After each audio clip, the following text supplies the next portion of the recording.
The charismatic dipper is the only British songbird to hunt underwater, searching under rocks in shallow, fast-flowing rivers for its prey of aquatic insects.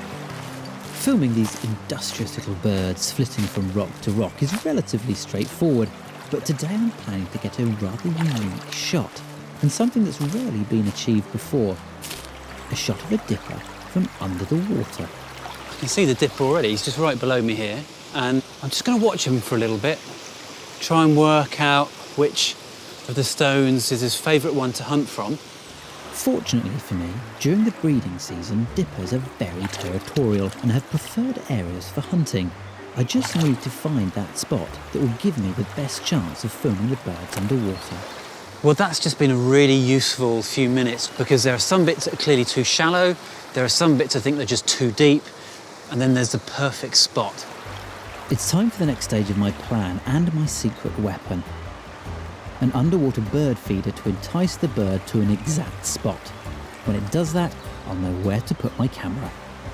Well, I reckon this is the rock here. It's nice and big, it's in the middle of the stream. There's got to be a good 8-9 inches of water behind it. So once I've got the bird locked onto this above the water on the stone, I'm then going to move it down in underneath the water, and I reckon the bird should be able to see it and it will dive down under. All I've got to do now is get some food to go in it. The river provides 99% of the dipper's diet, so I'm collecting aquatic insects like these mayfly larvae to try and attract it to my bird feeder. Oh, he's gone to the bottom of the rock and dived straight underwater. Okay. Oh, back up, back up. Go on, just go up and look in that. It's using a rock, so I've picked the right rock. It's fishing off the rock. But it's not going to the very top. It's just fishing around the outskirts. But this dipper just doesn't seem interested in my bird table. I'm gonna need a plan B.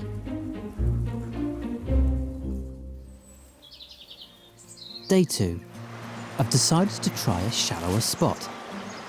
I've added an extra bird feeder, and I'm putting the underwater camera out before knowing exactly where the bird will submerge.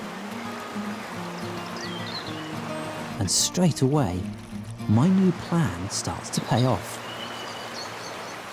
That was interesting.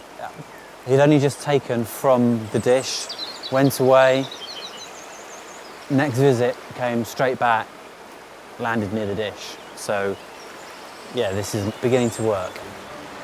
And whilst breakfast is being served on a plate, my underwater camera is catching tantalising glimpses of the dipper's underwater life. We do have some feet and just a little head coming down underwater. The dipper uses the submerged rocks as stepping stones, peering below the surface in search of food with eyes specially adapted to see underwater. I think it might be time now to get that dish underwater. Clearly the dipper is well and truly locked onto it, so it's stage 3.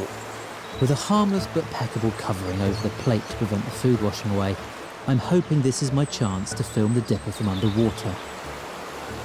It's quite a big step to get the bird from feeding above water to below. Then, finally, after nearly 2 days, success.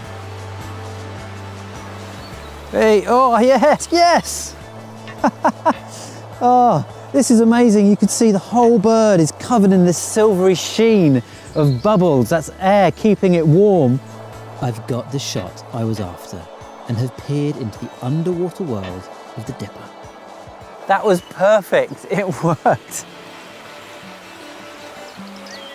Fantastic.